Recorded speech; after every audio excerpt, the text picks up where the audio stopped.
Triangle. I am your host, Trader Nate, also lead writer for Wolf Financial. Hope you guys are all enjoying the Sunday and the live stream here that we bring every week. Kay, how you doing today? I'm doing great. Happy holidays. Happy Very holidays. festive. I'm going to touch upon that. I'm sorry, what was that? I'm saying it's a pretty festive day. It's very festive. Yeah, I was gonna just let the hats speak for themselves. Sean, how are you doing over there? Yeah, feeling really good. Obviously, got a bit of a different setup this week. Moving house this week of all weeks to do it. So, yeah, I'm looking forward to the week ahead. That's for sure. Your month has got to be crazy. You're moving and dealing It's with been all the good. holidays. Yeah, no doubt. Yeah. And a lot of trading. I know we've been having some active trading going on, so good Yeah. stuff. Quick disclaimer before we get into the live stream. Of course, this is not financial advice. We're not financial professionals. This is for entertainment, educational value only. We do appreciate you subscribing. Make sure you subscribe and smash the like button. And thanks for following on the live stream on X as well. So we'll get into some charts. We've got predictions this week. It's going to be a good time. Let's take a look at what we got. Little festive notes. I love it. Great stuff, Sean. This is good. All right. So last week, got some good action. Any comments? Jump off the page. What were you guys' thoughts last week? I mean, good overall, obviously. Yeah, so for me, it was Tesla. For me, obviously, you can see some other names on there, big moves. But obviously, we'll jump into the Tesla chart in a minute. But I was basically watching that on its own. How about you, Kay? I think everything on the watch list was pretty much in green, right? There was so many opportunities if you were already in the trade. If you were planning to take those trade, I think it might be too late. You might, especially when you're doing options, you might burn yourself because now if you're going to buy those options, call options or put options at those elevated prices. So I'm glad that we were in those trades in the couple weeks before. So basically harvesting those, gains. Look in the bottom left corner. Mhm. AVGO plus 21.76%. That was crazy, you guys. That's $1,000 stock, right? And it just powered all week long. The semiconductors just powered all week long. That's what really stood out for me. Like Nvidia is up 5%, but it seemed like it lagged, right? Like because of the rest of the sector just moving. So love to see it towards the end of the year. Feeling good, and heading into holiday season, all this green. Good Yeah, stuff. amazing. And 'tis the season to be greedy, right? Isn't that what they say? I don't think Yes, that's what they indeed. say. The Grinch. I think I won. this one. I was going to You say, did. You did. Yeah. John took it down. Yeah, nicely done. I was on the wrong side of this prediction. And Yeah. I was a little bit more hopeful. People will be a little bit more greedier, but apparently not. Yeah, you Yeah. certainly were. Yeah. Well, Powell unlocked it for the Bulls, and we saw him running, nicely after the rate decision, and more the speak around just really being dovish. And yeah, I mean, markets look good. You can see it across the board. SPY up 2%, the Q's up 3, diamonds 2.5. Small caps, though, look at that, pushing 200 for IWM. That's insane. And 5%. then yeah, 5%. And then Bitcoin's doing well, right? Holding above 40 nicely, 42K even. I mean, it pushed a little higher, but everything looking good. Even the VIX down at this 12 handle. I thought that the VIX, dropped. Didn't it drop to 11? Did I see that? It dropped to 1228 at least when I took it. It might have dropped a little bit later. No, I meant midweek. Yeah, I think it ended at Midweek. 12:28. You got that right, Yeah. Kay. It's Yeah. crazy how it's like pretty much flat and there's like no space in the bar chart, right? There's like at the bottom of the channel. Yeah, it's just the volatility is flattened out, so it makes options a little bit cheaper for what that's worth. And yeah, good way to hedge if you are worried about a pullback at all. Volatility is cheap, so yeah, something to note. I've said that for a few weeks now, though. It hasn't really, there's been no need to hedge. So good to see Were it. you quite surprised with Jerome Powell's dovishness? I was quite Yes. surprised. I thought he might come out be a little bit hawkish, considering the market in the last 2 months or so, I guess, month and a half. But yeah, it sounds like he came out wearing one of these hats. But Yeah, Well, we haven't had a Santa rally in 2 years, right? I mean, those yeah, massive Santa rallies. So maybe he's trying to set us up for a major Santa rally before he drops the bomb next year, right? If you guys remember, right, the last year this year, earlier this year, we had that whole SVB crisis, right? The small banks crisis.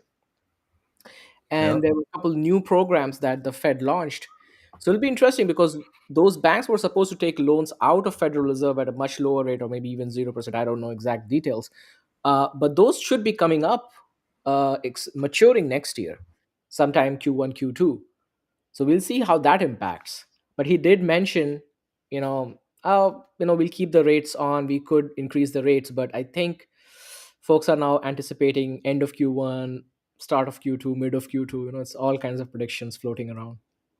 Yeah, I think that the market's priced in a pretty nice year for 2024, which means what I mean by that is you can't have any rate hikes whatsoever, right? So there's no room for inflation starting to pop back up. So that's something I'll be keeping an eye on, is if we see prices starting to creep higher and inflation actually tick higher, I don't think there'll be any patience for that, and they'll quickly stomp that out. So I don't know that that's going to happen. It does seem like things are rolling over nicely and getting a little bit of disinflation, but definitely not out of the weeds, but looking good, right? So we'll see how it goes. Nice end of the year, though. This is great. I'm glad you guys are right, and I was wrong for the week, to be honest. All right, earnings, wrapping these guys up. I know I'm watching Micron and Carnival. Micron because, I'm always looking at chips and whatnot. And then Carnival because if we do get a nice, strong economy here, I think the cruise lines have already shown their resilience. And while rates are a concern, if rates continue to come down, I think it's just going to benefit these guys in addition to all the bookings they're getting. But yeah, what else? Any comments on earnings this week from you, SHAUN? Nothing from me. No, you covered kind of what I was looking at. Maybe Nike as well, but I mean, take a bit of a back seat on that one. So Gotcha. since you already get Nike, I think FedEx would be another one I would say to keep an eye on. Sure. Not from like specific stock standpoint, but from just the industry standpoint. So if the business is booming, which means the economy in general for the logistics is improving across the world, if you see weakness, it will show you what's going to come in the next quarter or so. Yeah, stuff to keep an eye on this week. Not too many names, but definitely, worth paying attention to, as always. And then we've got this chart, Kay, the monthly SPDR S&P 500 ETF. Look at that. 2.5% away from all-time high. And people say you shouldn't invest? Like, I don't understand. Look at this. This is where money is made right here. Yeah, that's pretty incredible, though. Like you said, 2.5% away from all-time highs. How does that hit you, SHAUN? Feeling good about it or more, timid about that? It's pretty much all I've seen on Twitter this weekend is will we see all-time highs? Will we see all-time highs over and over again? I'm just saying, well, of course. I mean, at least I think so. They're only 2.5% away. And you can see in the last, 3 years, the volatility has been crazy in these. It's just a monthly chart, isn't it? Yeah. Yeah, it's and monthly. Just the monthly charts, the candles are huge just compared to what's been happening. So the volatility is there, and I don't see why not, really. I like it. What about you, Kay? You think we're going to see new highs next year? You might even see new highs this year, right? Even this year. Oh, look at you. I mean, if you really get that Santa rally, 2.5% is nothing for S&P. You could have one major green day. That's a day, right? Yeah, it's a day basically. Interestingly, question is, how high are we going to make that all-time high? Because if the next high is going to be, is it going to be at 480? Is it going to be 500? I don't think so.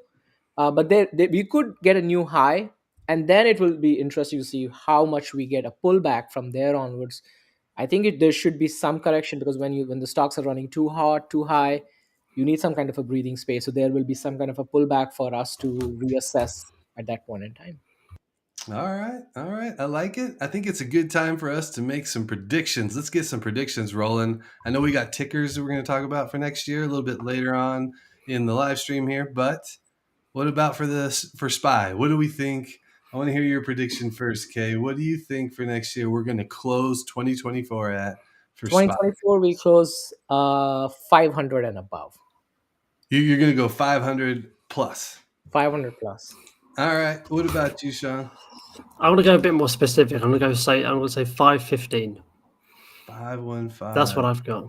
SHAUN's going 515, Kay. You think more or less than that? Between 500 and 550. So I'll say, let's say 505. 505. All right. Yeah. We're getting specific. That's what I like to see. 505 for K, 515 for Sean. Here I go again. I'm gonna be the guy on the island all by myself. Negative Nate. I'm gonna get a nickname. I can't name myself. I can't give myself a nickname, but it's gonna be along the lines of Negative Nate if I keep this up. I guarantee it, because I got 444 stuck in my head. I think we go higher, but then I think we pull back. And 444. Okay. So 444 is where I think we end. Okay, so you jot it down, and I just have to say this, Nate. Next November, you get a new US president. Yeah. And that could spur a rally. So it could. It absolutely could. And I think everybody keeps talking about next year being an election year. And markets like nothing more than to ruin everybody's day. So that's what I think. I think everybody's so set that it's an election year and that Powell's going to do whatever he needs to do. And maybe last week was a preview of exactly that. And I could be wrong, but you know what Nate wants to be wrong actually with this bet. I do. Yes. I enjoy being wrong in these kind of predictions. The thing is, wrong. If we get like a euphoric market, we can go all the way up to kind of 560, 570, and then have a large correction, and it will still be above 500. So that's exactly where my thoughts are. I think we can get a really probably a FOMO-ish type rally. They're saying that lots of hedge funds are kind of sitting on the sidelines with all their cash. Where is that cash going to go? It's going to go into the market. The market's going to go up, but then the sell-off maybe into the end of the year, which is why I've gone 515. I think we got pretty high, and then obviously come back down. But that's kind of to both of our points, but less so for you, Nate, because you think it's going to go way down. But yeah, we'll see how it goes. 444 is not too far down, right? Yeah, from 515 to 444, it's not that bad. It's basically flat to down. That's what I was true. Yeah, you're right. I'll let you off. Thanks. All right, good. I don't feel like so negative now. But yeah, I think that okay, this is great. We got predictions for next year. So again, K 505, Sean 515, and I'm coming in at 444. Let's see what happens. I'm looking forward to it. For the record, I am long. I'll continue to add, and I am in equities, right? My prediction is my prediction, but it's not going to change the fact that I'll be adding to my investment portfolio throughout the year, like I always do. Getting into next week, a little bit tighter time frame here for SPY. These are 2-hour candles, and it looks nice and bullish here, and we've got a little bit of a bullish flag coming in. Do you guys see the same thing I'm seeing? Like, it looks like a nice setup for another move higher. Exactly. Yeah, absolutely. I think with the moving average below it, like you said, and just a typical kind of wedge pattern. It could be a little bit more refined, of course, but maybe it would be on a 1-hour chart. But that just depends on your kind of perspective and how you look at charts. But yeah, I like the setup. Yeah, the 20 SMA here on the 2-hour, it really caught my attention. Just kind of nicely holding up these candles. That's what I'm looking at. But yeah, Kay, you seem to agree as well that this looks like a decent setup. Yeah. Yeah, exactly. And then the call options, the put to call ratios are at 1.11 on the 21st, which is pretty bullish, I would say, from a SPY standpoint. So a lot of call options relatively. And then by the end of the year, we go up to 2.06. So, but those numbers will change as the week progresses. More contracts will be open. So we'll see how that plays out. Bullish in the very near term, though. That's what that sounds like. I think really we just got to hold right where it's at. I mean, if we can hold roughly this 469 level, then that's kind of the floor, and then we could see it move higher. So we'll see, you guys. I'm bullish though, and then very near term, I told you, I'm definitely long SPY. Yeah, the only thing that I want to mention over here is like we may get a new high, but keep in mind, like by the end of the last 1 or 2 trading days, is you will see a lot more tax loss harvesting. You will see a lot of portfolio reallocation. So keep that in mind, because you may get a Santa rally, but you can still see some kind of a pullback right around the last 2 days or even the last trading day of the year. So just keep in mind if you're trading, especially during that time frame. Yep, all good things to consider. And the Qs, look at this nice channel that started at the beginning of the month and just continuing to power higher. And we've been talking about this, right, Sean? I think you pointed out that the Qs just look good, where SPY was kind of in this questionable spot and now is obviously breaking higher. The Qs have just continued to look strong. They're doing it. Feels a little bit more volatile than what it looks like there. That looks like kind of steady and kind of going up. But it feels sometimes when you're trading that it's a lot more volatile than it looks, which I guess you get with the Q generally, don't you? It's tech, so it would make sense. But no, overall, really nice trend, and I think it looks much healthier than the SPY. But I've been saying that for months. I think we all have, really, haven't we? Yeah, no, and you've been right. I mean, this is the 2-hour candles again. I like to zoom in for this next week, and it just kind of bounced off of that 388 level and just started climbing higher. And we've got the 20 SMA here sliding in underneath again, similar to the SPY on the 2 hours. So I'm looking for, if we do get a pullback for 397.75 to hold up, but it just looks good overall. And maybe if that trend line breaks and the 20 SMA on these 2-hour candles breaks, then maybe cause for pausing. But yeah, overall, just continued strength here. What would you add? Just last a quick point here. So on 1228, the put to call ratio is 0.99, so very bullish, right? Oh, wow. But on 1229, which is the last trading day for QQQ or for the stock market, it's 1.99. So you have a lot more hedging going on. You have over 525,000 contracts expiring on that day versus only 264K call options. So 525K put options and 264K call options on the last trading day of the year for QQQ. I can't believe we're already there. Yeah. All right, let's look at Tesla. We've been talking about it. What do you got, Sean? We have a break of a wedge, and you can see that quite nicely there. The candle came up, and you think, oh, actually, it could pull back down on the Friday and obviously come back within that wedge. But no, we got a nice little break. And we'll see where it heads from now. But obviously, the first target I've got is 257. We spoke about last week a little bit as well. I think, Kay, you like 257 as well. But we also mentioned that Tesla has this habit of breaking through resistances with volume and a bit of vigor, aggressiveness, shall we say. So we could also see just a clean break of the 257 level as well, because Tesla investors and Tesla traders get really excited with the price action. Whether we come back down straight away or that's the volatility within Tesla, come back down to retest that 257. That's what I'd be looking at. Now, obviously, just to add the last little point there, obviously on Friday it did come up, it went down and bounced off of a certain level around that kind of 248, which is good to see. Nice little wick. It's not a big wick, but it's showing continued strength. But that's it for me, really, on Tesla. No, it looks good, I thought, and there's still room to run. RSI is giving some room to run higher here on the daily. So I like the 257 target. You still on that, Kay?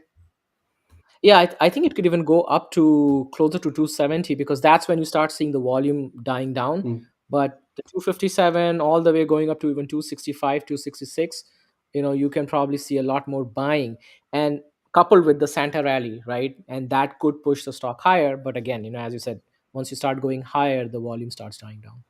Do you guys remember when it dropped all the way to those lows? Oh, I loved it. Yeah, I did buy though.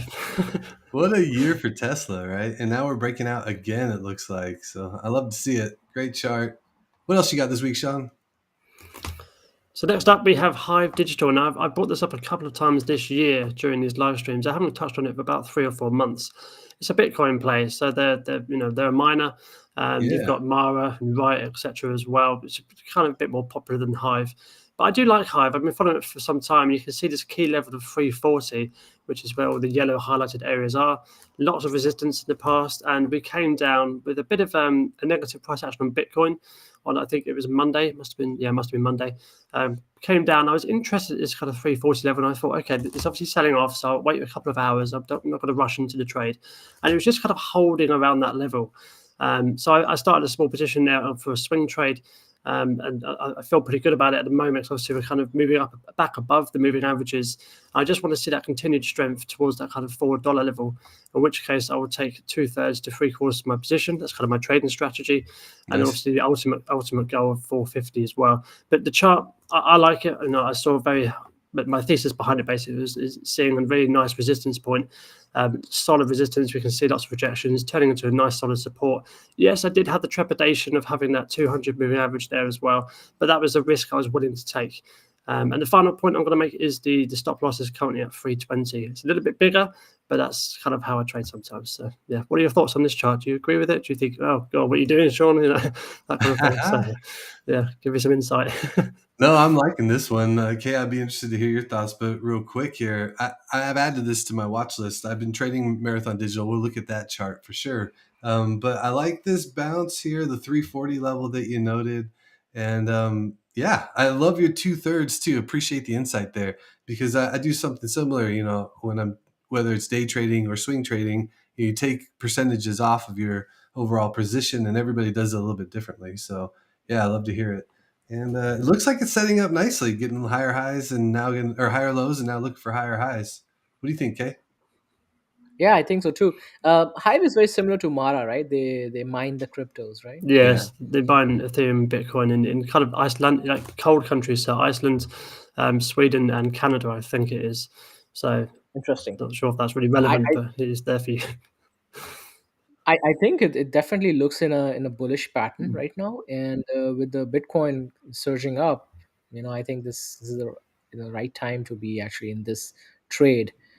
I don't know about the long term perspective, but again, we are trading here, Yeah, so of course. definitely not. Yeah, good price targets too. So $4 and then 450, really nice and clean.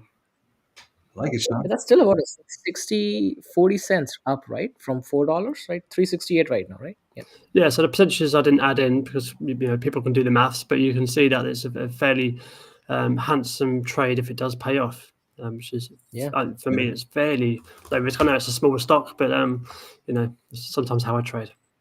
Yeah, clear levels. That's what you got, right? Clear levels. Yeah. Nice. Lovely. So that's it for me. I haven't had a newsletter this week just because I'm busy moving house. I can't do it all. But YouTube, I managed to get a video out on Neo on Friday. A little bit of update on technical analysis. I think there's a little bit of positivity going now. I was going to add it for the final live stream here, but I didn't quite. I thought stick to normal stocks. But and obviously I did a video on Rivian as well, which I believe to be doing quite well. And that's one of my winning trades this week. Just happened is Rivian. Of course, it did fly up quite handsomely, as you know. But that's it for me this week, and I'll hand you over to Nate. Merry Christmas. And congratulations to Sean for hitting 1,000 subscribers on YouTube. Hey. That happened too, yeah. No, thank you, Love to see it. All right. Yeah, be sure to subscribe to Sean on YouTube. We'll keep it rocking to 2,000 in no time. And yeah, you've been posting a ton of videos, and the Rivian trade was huge. If you guys missed out on the Rivian trade, check that out. Absolutely nice week, Sean. And good luck with the moving. Hopefully that's quick and painless. I'm sure it will be. It's only down the road, so it's not too bad. Nice. It's not like in America where you move states. I'm just a couple of roads down. So. Nice. All right, I love it. Let's jump some more charts. We got DraftKings. I'm going to talk about DraftKings in the year because it's been one of the two stocks that's been the kindest to me, right? So that's why that's what I'm pulling up today. DraftKings, just bottom left, upper right all year. I think we're finally getting to that point where it might be moving sideways for a stretch, and because it's just been so extended and had such a great year. This $35 level is what I'm watching. It's kind of holding up, and you can see the 50-day moving average sliding right up to that 35. It's kind of what I'm predicting here, and that might hold as support. And if it does, Kay, I think you know what I'm thinking here. Cash secured puts, buddy. Yeah, right at that $35 level, you can continue sell those CSPs and collect and collect and collect. So if you're long DraftKings and you want to collect some cash, it's looks like the $35 level might show some support and give that opportunity. If it doesn't, the next moving average I got is 150, which was respected nicely back in November. And that looks like it wants to slide up right up to another support level at about $31. And that would be my next level of support. But what do you think, Kay? Does that seem like a decent options trade? Oh, we lose Kay. I was on mute. I was talking. I was like, yeah, this looks amazing. Oh, nice. especially from an option standpoint, right? I really like, because I think, Nate, you and I, we are more like a range trader, right? We like to trade in the range. Like Sean likes breakouts. Yep. And breakouts is not the best thing for options trading, especially when you're doing CSP and covered calls, because the options get called out. But this is exactly what we are looking for, right? Yeah. We need to have these defined levels. And if it breaks the first level and we get the test for the next level, that's when you enter the trade specifically for those CSPs. And listen, after that, you just do a wheel strategy. Keep churning that cash. Exactly right. If you get in and then you start selling covered calls at the top of the range, which right now is about 40 for DraftKings. So something to keep an eye on as we churn out through the rest of the year. It's just had such a great year that even if markets rally, I could see it just kind of hovering in this range. So I wanted to highlight that. And Sean, did you ever trade DraftKings this year? I don't remember if you did get in on this trade. No, I did a couple of day trades kind of in the middle of the year, it's like summertime, but I haven't really held it as a swing. I'm a bit gutted about that, actually, because obviously you mentioned it yourself, good run for the stock this year. And I've been saying about kind of gambling generally, it's a sin stock, and it's inevitably going to take off, I think. And I think the price action I'm seeing now is, like you say, sideways action until the next earnings report, dare I say it. And in which case we might have another stair stepping upwards, and I might think about position. But it's just one of those that I keep thinking, it's a good idea to get into, but I just never do. Those stocks that everyone has those stocks. Yeah. And you just see it go higher and higher, and you're just going, well, there's always other stocks, isn't there? So. And isn't it the season for drafting is coming up, right? With the football coming up, the football fantasy football coming up, right? I mean, we're in the middle of the season. Then you're gonna have the Super Bowl in February, March Madness for hoops in March, right? And you've got Premier League in full swing right now. Like there's lots of stuff going on in the sports betting world, 100%. So revenue should look good as we head into February. And they've been adding states that they're able to operate in throughout the year. More so at the beginning of the year. I think they grabbed New York either at the beginning of this year or last year. I don't remember exactly the timing. But yeah, lots of positive movement. So I'm still bullish long term. And I'll leave it at that for DraftKings. But good stuff here. Next one, Marathon Digital. I don't have really a big trade to call out moving forward here, but Sean, just like you've been talking about with HIVE, I do think with Bitcoin moving higher that there's a continuation possible here. And but you can just see, I just wanted to celebrate what a great year this was. So we talked about covered calls and collecting cash at the earlier part of the year, really mid-year over the summer. Kay, you and I talked about that quite a bit, and just printed money when it barcoded there. And then got out, luckily, before this, actually closed out. I shouldn't say got out, closed the cover calls, and then enjoyed the run up. I did enjoy too much of the run down and gave up about half of that. But then got back in here on the recent resistance break and rode this all the way up. Just took profits at about 15, 16. And I'm actually out of the trade, and then it continues to power higher. So just been great. Printed money all year with both DraftKings and Marathon Digital. So just want to bring these guys up. And I've been enjoyed talking with you guys about these trades all year. It's been great. Yeah, I just have one comment to make here. And this is not for Mara. It's for every stock, right? Every time you get out of a trade, the stock runs up. This is some kind of like an irony, right? Regardless of which stock you will never sell at the top. It's going to be a very rare scenario that you sell at the top and you get at the bottom. You're always off by a few points. Always off. So. You feel the same way, Sean? Yeah, it's one of those things in trading, isn't it? You just have to kind of move on from it. You lose more money trying to hit the top, right?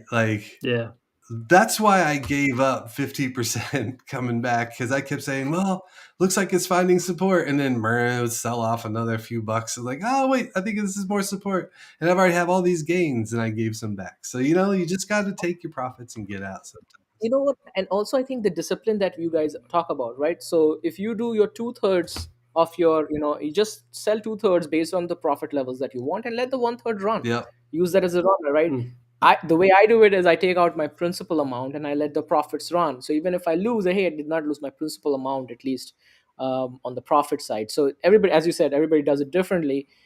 But you know what? This is a daily thing. We don't have to we should not be swinging for a home run every single pitch. Absolutely. Swing for a single every single time, and trust me, end of the year you will be very happy how much profit you've made. I think with a lot of new traders, they always try and swing for 10 baggers or 100 baggers. I used to do it when I first started trading. You think, oh, this is easier. If I can get 10 baggers, put you straight away, and it'll set me up nicely. But really, the growth is really in the kind of consistency and the regular wins that you get, and compounding that type of effect generally. But yeah. How many times I gave up 30% gains trying to get 100%, only to end up with 0 or negative? Like that's early on learning. Every single time I have been greedier and I have not followed my own rules, I actually have ended up being worse in a worse situation, Every right? time. Even today, even these days, like, I have certain, I'm up 60-70% on the CSP, and I'm like, should I sell it? And I know my target is 70%. I need to get out of that trade so I can free up the cash. I don't drop to 42%. Now you're like, should I not, should I, like, see? Yeah. Just Trading follow your psychology, plan. eh? I love it. You probably stick to your plans. It's so much easier, right? Just be disciplined about it. And we've shown got a lot of great opportunities this year to make money. And I'm excited to talk about our predictions for next year. So we'll get to that here soon. We're going to look at K's tickers for the week, though, first. And then, of course, be sure to give me a follow over on X if you don't already. Also, I'm the lead or featured writer, I should say, over at Wolf Financial. And enjoy writing for Wolf and enjoy being a part of his spaces. And then Traders Education is my newsletter. I pump out stuff almost every day and try to offer trade ideas as well as some education to help you traders out there. So be sure to give that a follow as well or subscribe. And I'll hand it over to you, Kay. What do you got first? Google? Awesome. No, I Yeah, like we Google. haven't talked about Google in like forever, right? Um, so this is more set up for a trade which we are looking at about a week to 2 weeks, hoping that we are getting a Santa rally. As you can see, that we do have an upside potential of about 6% in this trade. And the reason is because you're going to pretty much hit that 141 as the resistance level, which it hasn't broken from a while now. And also the volume profile, the volume really dries up as you start hitting 141. We do see there's an uptick in volume, and we do see there's an uptick in RSI, and that's the hopeful part. And especially, even though the 20-day moving average has started to curl a little downwards, in the last 2 days a lot of movement has happened, and we saw this major dip, especially when they announced the whole Gemini and Bard integration. And again, I feel like the AI is coming back into the picture with semiconductors popping back in with AVGO 21%, Nvidia, AMD all making those moves up. I think eventually Google will start picking things back up as well. So I'm looking at a potential of about 6% from here onwards for this trade. If we get at this point in time, I do have a couple options trade open at 130, and I'm probably going to be closing them. Right now I'm in profit, but I plan to close those trades around 60-70% profit. I would say 65 is my target level, and then we could actually see the 141 in the near term in the next couple days or so. I am bullish Google, and I like getting opportunities to add. That's what I'm kind of seeing recently. How about you, Sean? Are you bullish Google? Looking at the chart, not really, just because of the two moving averages that are acting as resistance. I think this one needs to reclaim it quickly in like the next couple of days. Get back up to that kind of 135 level, and just stay above there, close above there, really nice strong close if possible, and then move on to, obviously, like you said, 6% upside to 141. But at the moment, I see it going lower, just basically down to that kind of 128 level, just because the resistance has been happening in the last few days. So short-term bearish, but I think it needs to really. I mean, Google as a company, obviously bullish on, but looking at the chart, not so bullish. But it just needs to get that power through the next couple of days. Yeah, I think it's a clear signal right there. If it does get a power through, that it's not just hanging around below the moving averages, and we could see that push to 141. So Yeah. I think you're spot on there. I think the higher low is what I would really like to see last week, and so hopefully we continue to see that push higher. And that's what I'll be watching. I don't want to see it get anywhere near 130 or below. Yeah, Otherwise, exactly. 130 is a very critical level, actually, because there's a lot more open interest at 130 level as okay, opposed nice. to, yeah. And what I have also seen that I think coupled with your Santa rally, if you do get that Santa rally, you will probably break that moving average for Google, because it just has like an effect with all stocks. So that's what you're playing here. You're really playing that if it does a Santa rally, you will get it. But yeah, I do agree with you that the 50-day is a resistance level, and it has to break through that. And to your point as well, the uptick in RSI and uptick in volume is key. You can see that kind of momentum kind of starting, so it could very well happen. Yeah, let's see what happens. I love that we got both sides of the trade, the perspective, like we always do. It's good stuff, guys. All right, moving on to the next one. We haven't talked about this in a long time. This is AMD. We actually had this wedge. When we used to discuss AMD, we used to have this downward wedge. It was trying to break through that, and once it broke through this, you see this massive green candle. That was the break. And right now, the stock is above 20, 50, 200 day, and stocks like AVGO is like driving the market for semiconductor up. Interestingly, we are only 18% away from all-time high. Can AMD hit? It's anybody's guess. But what is interesting to see is that even though the RSI is overbought, this stock has shown that it can stay in that overbought territory for a good couple of weeks. So if you see the November, after the first couple days of November, you see the entire RSI has remained till December for the entire month of November in the near the overbought at 70.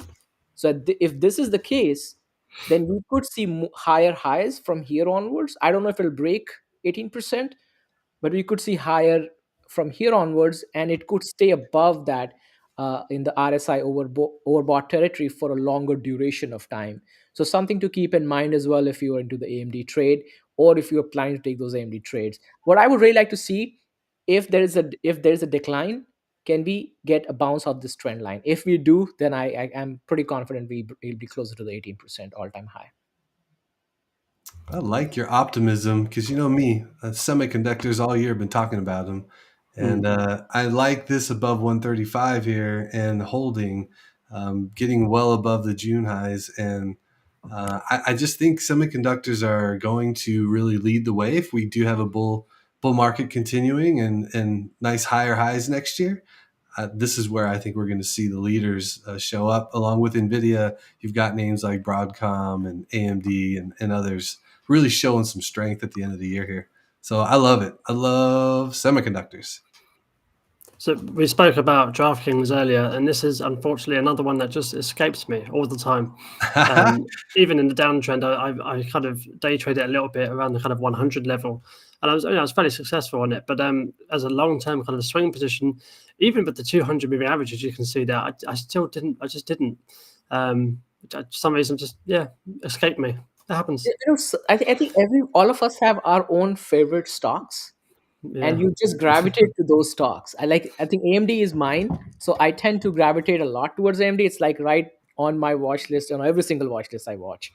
So that's the reason I generally I always tend to trade AMD a lot more. Sean, you know what stock it is for me that like it stands out the most, that I constantly miss buying in on? It's Tesla. Like the worst stock to miss out on. The worst. Like I miss out and it's like, oh yeah, it's only up 150%. It's fine. It's fine. Yeah. That's good. We're good.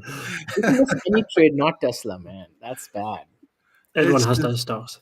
Oh man. I'm like, nope, it's going lower, and then off it goes. So anyways, good stuff. I love the conversation. AMD, let's see it rip higher, Kay. I want to see it. Should we get to predictions here in a bit? Yes. All right. So you can find me on X as well. I do have a YouTube channel. A lot of interesting stuff going on in that. Especially make sure you subscribe to the channel. There's a lot of interesting content coming up in 2024. And I will be picking back up my writing as well. So you can catch me on Substack as well. So you'll see a lot more exciting content for 2024. So with that said, let's jump straight into the next section. That's the most exciting one. It is, and I love the charts this week, Sean. Like quality job on the holiday decor. And now the 2024 ticker challenge. Kay, I think you're up first. No, actually, we have Sean up first. Oh, we have Sean up first. Sean, over to you, sir. It's me up first. So next year, I'm looking at clean energy, and you can see this with the ticker symbol ICLN in the US.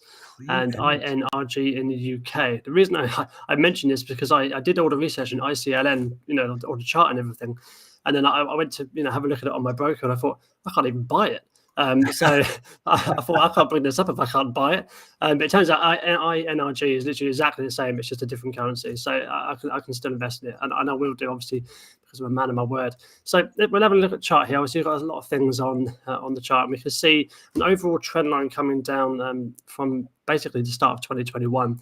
And, we know that because it was the top kind of holdings of First Solar, Enphase, VWS, Chinese company as well, and SolarEdge. And obviously, we all know that this year has been a particularly horrible year for those kind of companies. And I think with the kind of interest rates, kind of potentially being cut in 2024, I wouldn't say March. I don't think it'd be that early, but probably like the mid of the year, and possibly towards the end. But regardless of that, the stock market is forward looking.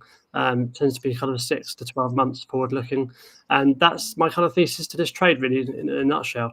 In the bottom left corner, we've got the monthly. You can see the kind of red highlighted areas just. And that kind of corresponds into kind of the bigger chart that we can see at that $13 level. And we can see that's a massive resistance, in the previous years. And I think we've just bounced off of that, and I think we could see a nice retracement, really, from a longer term perspective. You can see, it's gone all the way up to kind of $35 there. So just a retracement back up to some sort of level would be great.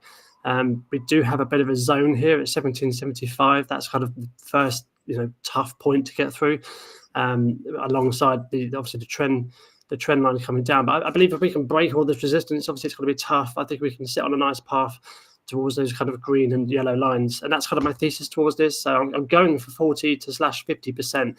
So I'm hoping to blow both of your socks off with this one. So I do apologize if it does come off, but yeah, I'm going for this one, and I'm sticking with it, and I'm going to obviously invest in it myself as well, just to kind of reinforce that thesis and kind of drive towards this 2024 pick.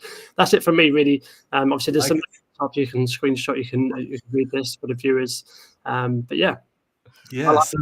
I like this a lot. So ICLN or INRG, because we are truly global here at the Trading Triangle. And I really like your points about interest rate cuts being a big tailwind, or it will benefit these stocks, First Solar in particular, right? I was like really hot on First Solar at the start of the year, and it just cooled off, but now we're getting into an environment where I think it could really rally again. So this is interesting, and you're going to feel good about it too if you get the win and you're investing in clean energy, right? Like this is a win-win. Exactly right. Exactly. I was going to pick Enphase or First Solar as a company. I thought, no, I'm going to step it back a bit and take a bit more of a broader look. Maybe probably a little bit safer, I suppose, is what I'm looking at. But yeah, I believe this to be quite good. For me, it's not financial advice, but I like this one a lot. For me personally. Sorry, Kay. No, this is perfect. I mean, I think a target of 50% growth from 13 to about 23 or so. I think that's a pretty solid move, I would say. For next year. So I mean, looking forward to you beating us on this one. We'll see. I like it, and I like the 50% target, and you'll see why. Because my pick this year is Snow, ticker SNOW, and cloud-based platform. And really, though, me, I'm big on charts, and so there's a lot of fundamental reasons behind this. Like revenue is just increasing crazily quarter over quarter and year over year. Earnings per share and everything's just positive and trending in the right direction. They continue to beat every quarter recently. So love to see all of that. But this is a weekly chart, you guys. This is how long we go all the way back to the summer of 22. And it's just been consolidating, right? Like the longer the base, the wider the base, the higher the rise. And that's what I'm banking on here, is that 205 level for Snow is broken. Even could be the end of this year, start of next year, expect a retest, and then we continue to push higher. And I'm targeting 300. So doing the math, Sean, 200 from now up to 300, that's 50%, buddy. So yeah, I'm right there with you. So that's imagine the if we all goal. hit 50%. That would be awesome. In fact, that's the real goal, is we all hit 50% and everybody wins big next year. That would be great. We've got this increasing. The only thing I'll add here is the trend line on the bottom. We've got higher lows, and it's just continuing to tighten up, which shows buyers are stepping in at higher and higher prices. So I really like this one. If we can break 205, throughout the rest of the next year, if markets continue to power higher, I'm looking for 300 as the price target for Snow. So let's see what happens. That'd be 50%. So again, I really like that price target. And if it really gets crazy, it's hit 400 twice in the past or near it, right? So that would be nuts. That is not my price target, but that would be nuts. You like this one, Kay? I love it. And you'll know why I love it. And once you get to my stock. Nice. I'll hold off on that. And Sean, what about from a technical perspective? Does this speak to you at all? Of course it does. So you know me, I see a resistance point. I see a resistance support for a breakout. So yeah, I've been looking at this. I've written it down already. So 205 for Snowflake is one of those key levels for me to be watching, especially in the early parts of next year, or maybe even this year. You know, could see it this year. Yeah, I think Santa Rally may push it back. It's going to be a tricky one, but if it does, then you probably can see that breaking 205. I'm looking forward to you guys. So, all right. So we've got first clean energy. Now we've got cloud-based snow. What's next? It's a cloud-based identity management software, right? So why did I choose Okta? And we haven't talked about this particular stock. This stock was trading at 294 back in 2021. We are down 70% from that price point. Massive decline in shareholder value.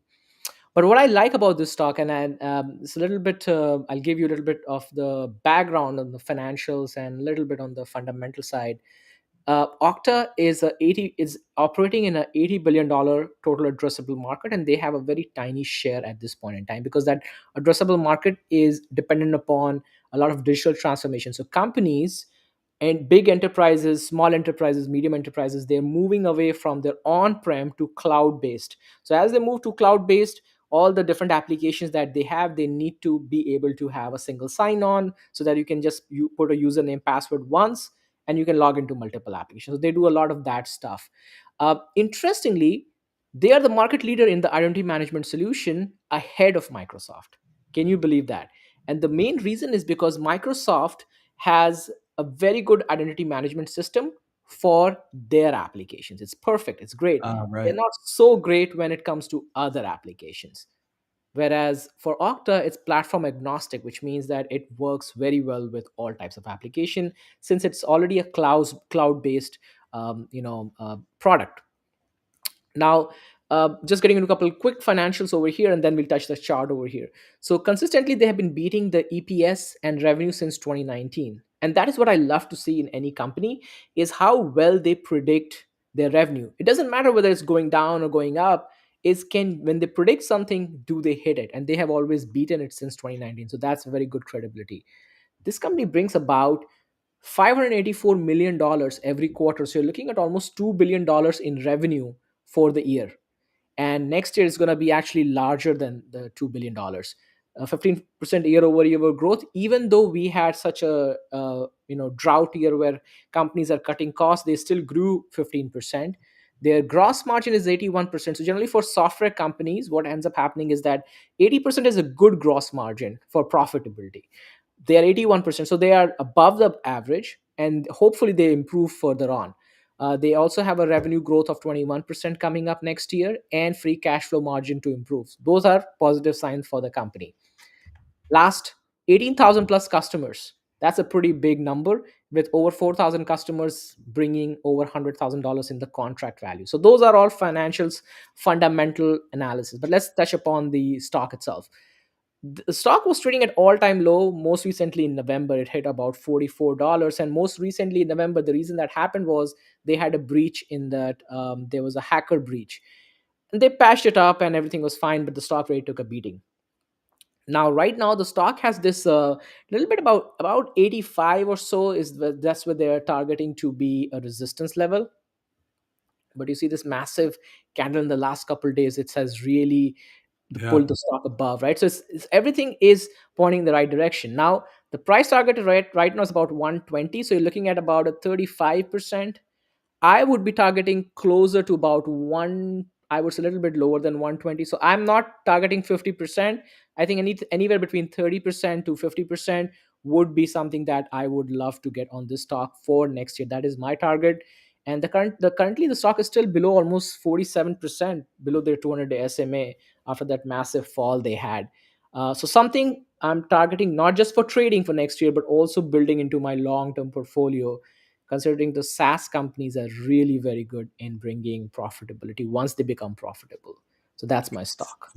Good stuff, Kay. I like Okta here, and I like the chart. Noticing one thing about all of our charts is that we're looking for a breakout over key resistance, right? That's what all three of us are watching for.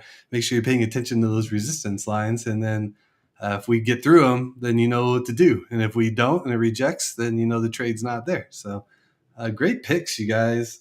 Big upside potential, I think, across the board. And now we got our good time holiday message. So I do want to thank you guys for all of the fun this year. The Trading Triangle has become my favorite thing to do every single week.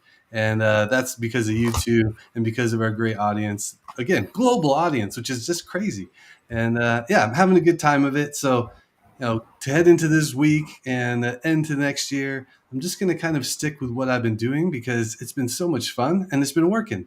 Right. So I'm going to trust the charts. I'm going to talk to my network and work with fellow traders to get good ideas and bounce them back and forth off of you guys and others, and come to my own consensus, my own conclusion on things, and just kind of trade the charts and trade my plans with discipline. And if I can continue to do that, I'm going to continue to build, great friendships like I've got with you guys and continue to make money. I mean, what else could you ask for, right, in 2024? So that's my goal. I hope everybody's doing the same kind of stuff next year. What would you add, Sean? I know you always got good things to say. Yeah, I think I can speak for all of us. We've improved as traders as well in this last 12 months, and I'm looking to kind of improve that improvement. If that makes sense. Grow more confident within the charts, within doing live streams as well. But yeah, no, thank you to both of you too, because you made my trading journey much more fruitful, I suppose I want to say. Nice. I'm not too sure how to really explain it, but yeah, it's been really rewarding, and I look forward to continuing it in 2024. But make sure you subscribe. We haven't said that a lot today. Oh yes, yes. So Kay, bring us home. Yeah, be sure to subscribe. And then, what do you got to say here, Kay? How are you closing out the year? I think Trading Triangle was the highlight for the year, right? Trading money, all that was, you would probably do it regardless, right? But I think for me, being in this group, this community has been, I guess, the most rewarding experience, number one. And we started back in February, and how far we have come along. And that just shows that, we have all improved. I remember how bad my charts used to be. Now it's better. It's not bad anymore. So it's better. It's not as good as Sean. We helped him. We did. So all I have to say that very grateful for both of you and the audience and the love we are getting. With a lot of folks reaching out to us for ticker requests and stuff like that. So very happy. I think a lot of exciting stuff for 2024 as a group for us. We will be taking a 2-week break, so everybody goes rest, enjoy, relax. And we will be back in 2024. So with that, I would wish happy holidays and wish you all a happy and prosperous 2024. Yeah, Absolutely. Happy New Year to everybody. Have a great couple of weeks trading, closing out the year. And hit us up on X and YouTube and check out the newsletters. We'll be active. We're still out there. And we'll see you in the new year. Yeah. Take care, guys. Merry Christmas, everyone. See you later. Merry